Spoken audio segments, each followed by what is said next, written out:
Hello and welcome to Consciously Awesome Living. I'm your host, Sheila Applegate, and we are talking about how to support ourselves in living a more consciously awesome life, meaning being awake, conscious of all the higher levels of frequencies, understanding that in the world we live in, and then feeling the awesomeness of having integrated that into our lives. Today, I want to talk about transgender from a spiritual perspective. We hear a lot about the transgender gender population, people in our world right now, and some laws that are happening that are not very, let's say, not friendly, but going to more extreme. They're harming or hurting the LGBTQ community. So I've always had a understanding of the evolution of our humanity and society that brings me a lot of hope and joy. And I want to share that perspective with you. And then after that, we'll have some tips and insights on how you can help create a world that is more supportive of all people. So, I want to tell you a little bit about my background today in case you don't know, because I think it is important on sharing with you the perspective I come from. So, I have a master's degree in clinical social work. That's how I began my career. And back in the 90s, first started learning about the spectrum of the um, sexual orientation spectrum that we will refer to and talk to today, but also understanding the LGBT community back from that perspective of a clinical therapy, psychotherapy perspective. I moved on from that to become a spiritual seer and healer and began to communicate with people, thousands of people from around the world. And that's where I was able to integrate a more spiritual perspective of our evolution. So that gives you a little bit of an understanding. Now, as I share this with you, this is my perspective. And I would never debate with you if anyone who may be listening who has a feels that their religion is in conflict with the things I'm saying, I would never debate with you because that is your journey, your path. But I will say to you that any God that I know, a true understanding of God, is divine love and would never cause harm or discriminate against anyone for something that is a part of who they are, because we are all tiny drops of the divine. And therefore, we reflect that in all that we are. So let's start because I don't know who's listening, and I want this to be a safe place where if you aren't usually exposed to information about this topic and you might be feeling a little intimidated, I want this to be a place where you feel comfortable listening and understanding without feeling any judgment or an expectation that you know something that you don't know. So let's just begin with some of the basics. Let's start with the letters LGBTQ. So that's lesbian, gay, bisexual, transgender, and queer. Transgender means that you feel dissonance. You were not born with a biological reflection of the gender that you feel. Now, gender and sexual orientation are two different things. Sexual orientation is who you are attracted to sexually, who you would want to be with sexually. So lesbian would be a woman attracted to a woman, gay, a male attracted to a male, bisexual would be somebody who is of either sex attracted to either sex, transgender, someone who is not in resonance, that who they are in their soul inside is not reflected in the biology that they were born with and what was subscribed to them by gender from our society, because our society's reflection of people and the boxes we put them in definitely affect that as well. And then queer is someone who is, my understanding of queer is that someone who identifies as queer is sort of just saying, none of this fits with me. I am my own being and I don't fit society's boxes that are out there, and I'm claiming who I am as an individual in this spectrum of understanding. So when we look at sexual orientation, which is who you are attracted to, who you would want to be in a romantic partnership with or a sexual partnership with, that is very separate from who you feel like you are. If you feel as if you are a male or a female or not conforming, non-binary means that either you do not subscribe to either of those genders, you don't feel like you fit into either of those genders, or you fit into both of those genders, because it is a spectrum. Back in the 90s well, 80s and 90s, if I'm really aging myself, but back when I was learning as a student in social work, even back then, we were very clear that our sexuality, our sexual orientation is a spectrum. And the meaning that naturally we are on everyone is on a spectrum of who they're attracted to, and where you fall in that spectrum would indicate what you would identify yourself with. So if you primarily are attracted to males, then you are a female, you would consider yourself heterosexual, but you could still be anywhere along that spectrum and you're identifying within it, because it's not as binary as our society likes to make it. I also want to point out that this has been found in nature. It is found in nature. There are animals who are seen to fall along that spectrum as well. So any kind of thoughts that you've had of this isn't natural, that is not true. It is natural. And as we move into that, now that I've given you sort of an overview of that, let's talk really about transgender community, transgender people, and what they are experiencing. And why I believe that this is a part of our evolution. Because if you've listened to me before, you will know that we, like I said in the beginning, we are a spark of the divine. Whether you call that divine God or source, we are a droplet of that divine and a reflection of that. And within us, we have the divine feminine and the divine masculine. So every human being, whether they are considered to be gendered as male or female or non-binary, has both the divine feminine and the divine masculine within them. And that means, just like we say, we have some tendencies that are male oriented that we describe as more male, and we have tendencies we describe as more female. Everyone has within them those aspects, that heart-centered aspect, the linear thinking, all of those attributes that we tend to subscribe to divine masculine or divine feminine.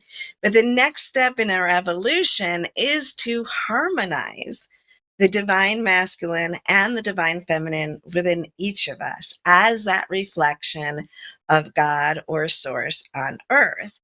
So it makes sense from that perspective that as we evolve, we are becoming more fluid in that. We are feeling that aspect of us. The beautiful thing about humanity is that we are evolving, and sometimes it doesn't look like that.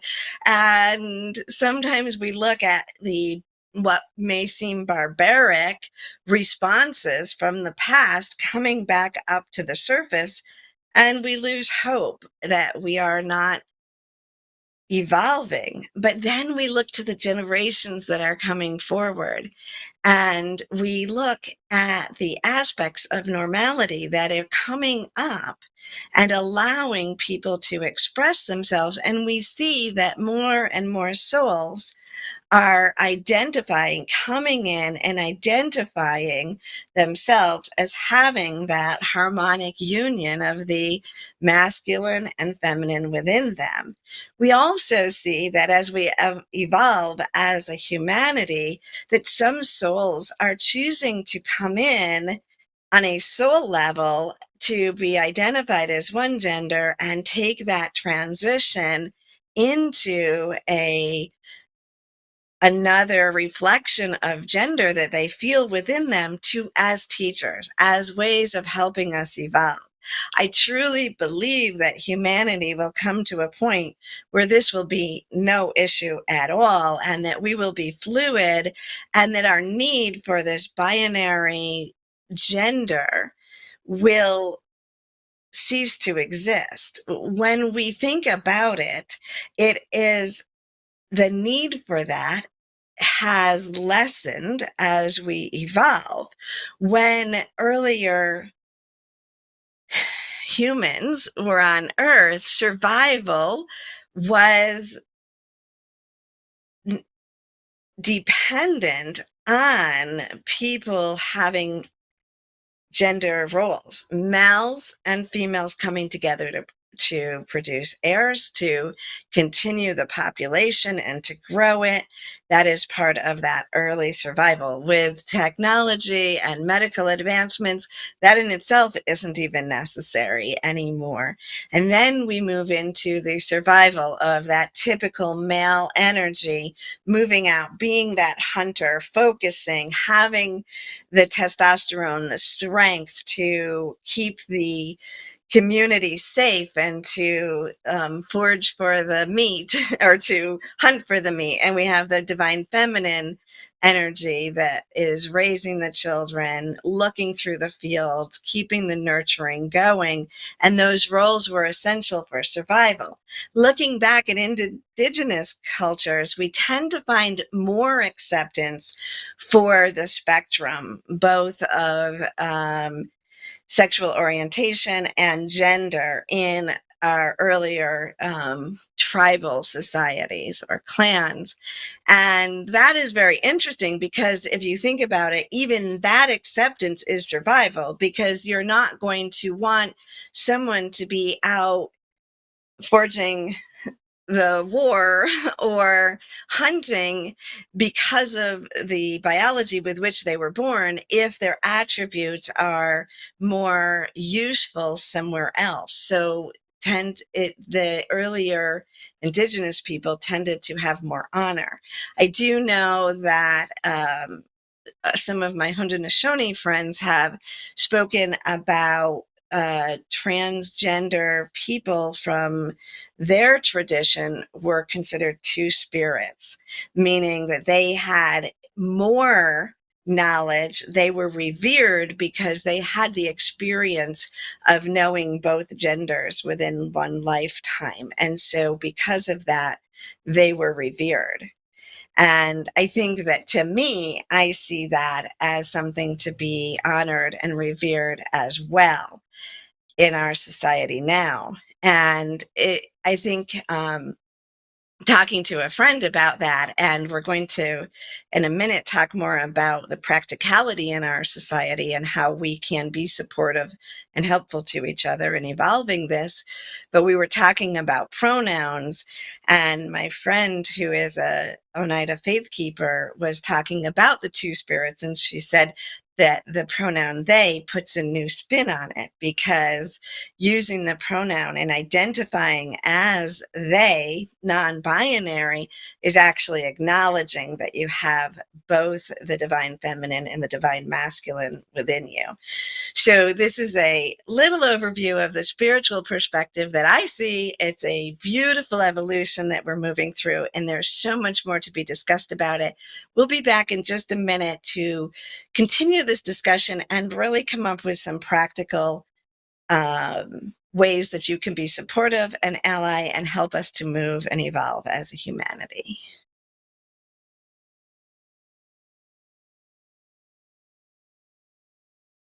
Are you ready to take that first step towards true, unwavering inner happiness? Are you like thousands of people who have everything they need, not want, but need, and still can't seem to find happiness and fulfillment in their lives? If so, the Steps to Happiness show is for you. On my show, you will learn about the principles and practices that lead to true inner happiness. Because guess what? Isn't found in our external environment, but within ourselves instead. Together with my guests, we will explore the latest physical, mental, emotional, and spiritual well-being practices, and together we'll advise you on the actionable steps you can take towards a happier, more fulfilled, authentic life. So I invite you to join me each week on Soulivity TV on the Steps to Happiness show with me, Teresa Greco. Welcome back. We are talking about transgender people and the actual topic of being transgender and the evolution of humanity as we begin to reflect the divine masculine and divine feminine within individuals in harmonic union, which is what consciousness leads us to. So there is an excitement going on for me in knowing that more and more of the souls that are coming in to human form, are coming in with that awareness on a soul level. Some of them coming in one gender and then transferring over to another gender, transforming into an identified gender within them, and others who are coming in already feeling that they have both genders within them. So there's different ways that this is being reflected, but some of that absolutely has to do with our modern medical technology, the evolution that we have from that area that is allowing people to reflect them more fully who they are and the freedom to explore it and to be from that space. And as we were talking about, people have been born this way forever. This is not new, although I do believe that there is a chance that there are more souls who are taking this form because we are evolving. So that's two aspects of it, right? We have more acceptance, even though sometimes it does not look like it in our society. We have more acceptance, we have more options, and we have more souls evolving as we move forward. There is evidence that this is something that occurs in uterus, that it's not just about this, what some people call gender dissonance. That's when I would say that's more when you're struggling with your body being one gender and your soul feeling like another gender, your soul reflection, your human soul reflection feeling like another gender or not conforming to that. But the dissonance is that's just the feeling in conflict with it. But we don't have to feel in conflict with it, because the more a society evolves, the more natural this can become. So now I want to talk a little bit about some things that you can do to be an ally or to be more supportive, or I don't really feel like, I feel like if you are in that position, um, of feeling as if you are transgender, you're not matching the gender you were born with, just reaching out to people and knowing that there are options and that you're not alone is probably the most important thing for you. My ability right now is to talk mostly to the people who can be of support to you. Um, so, what I want to tell people who maybe think, well, I don't know anyone. This is foreign to me. I don't know anyone who's transgender or who has those feelings. I'll tell you, if you feel like you don't know someone, chances are it has more to do with you than with the population, because there are the number of people who are experiencing this is increasing, and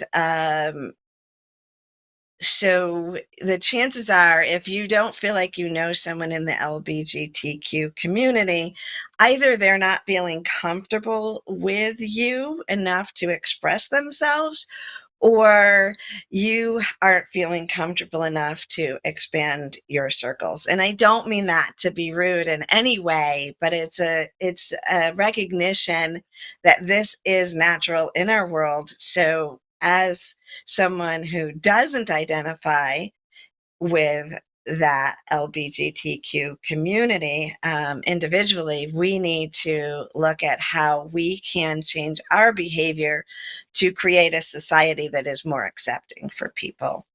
And that includes stepping out of your comfort zone. I was I was driving a year or two ago, and I was noticing when I saw rainbow flags out at a person's house, I just had this noticing that I thought, oh, that's someone in the LGBT community. And as soon as I thought that, I realized that I needed a flag on my property. I needed to express that as an ally, because it shouldn't be that I think that only people who are in that community are speaking out or trying to be seen, but I should be being seen.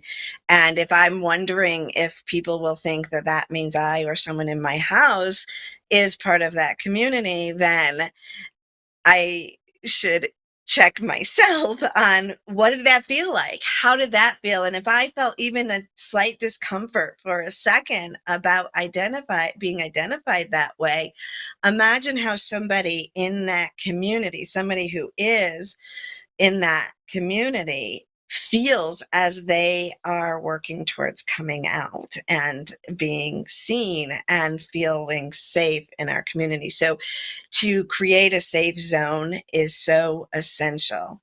The other part of that is social media, making sure that we post things that are of support to the LGBT community. And we don't have to say why we are posting those. We just need to post them. We need to acknowledge that as the norm. The more we step out into that, the more we are creating the normalcy of it in our society so that everyone will feel comfortable. I want to say that when someone comes out, I want to celebrate with them, and I do celebrate with them for being able to speak their truth and to come out publicly and claim who they are. I think that is absolutely worth celebrating. I also feel sadness, and I feel sadness the fact that we still need people to come out in our society. No one should have to say that they are lesbian, gay, or transgender any more than we should have to say that we are heterosexual or that we are the gender that we are presenting as.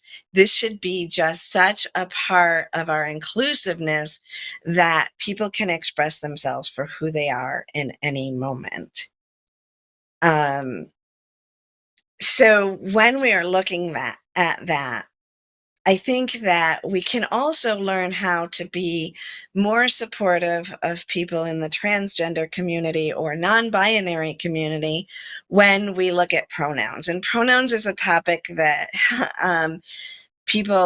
I hear people questioning, and even I struggled at first with the pronoun they when somebody does not choose to be um, use the pronouns of he and she, but rather they. And I thought that it was difficult for my brain because I thought, well, they is plural, and my brain doesn't like this. And as a writer, I don't like this. But then when I thought about it, we use they in the singular form all the time in our society, in our language here in English, at least. And there's a whole nother issue with languages that have even more delineation between the genders in their words. But just speaking with the English language, when we don't know somebody's gender, even if we are even if we are talking in the singular. So if you say, I'm going to go, when you go to the store and you talk to the clerk, please tell them that, then you're using the they them because you don't know if that clerk is male or female, and we do it without thinking about it all the time. So erase the thought that you have that it doesn't work well and open to that possibility. And one of the reasons that, just like the flag, people are putting their pronouns on social media even when they are not in the LGBTQ community, because that normalizes it. The assumption that everyone is using the binary gender or pronoun is something that we can expand and kind of reduce in our society and expand to be more inclusive in that, whether we are in contact with someone that we know to be LGBTQ or not. So that is something to consider. Now, I want to talk for just a minute about how you can support somebody who just found out that their loved one or whose loved one is transgender, and or if you don't know whether their loved one is transgender. As a parent, I am always in awe of how often people ask me, do you have a son or a daughter? You know, or they want me to categorize my children when really we could be shifting our attention and just saying, how many children do you have? Who is your youngest? Who is your oldest?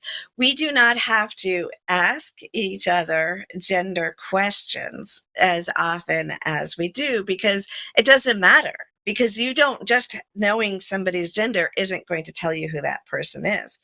So try to expand your language, be supportive of people, and listen. And one of the most important things is, do your own research. Google is your friend. You do not have to ask the people in your life who are already going through a transition because they are moving through a transition as transgender people, or their family loved ones are.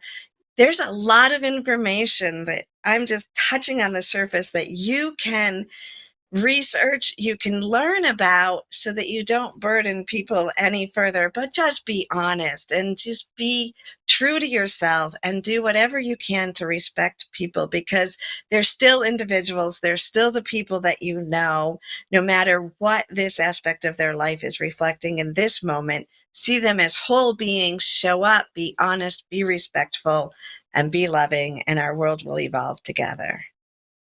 Have a beautiful week, and I will see you again next week.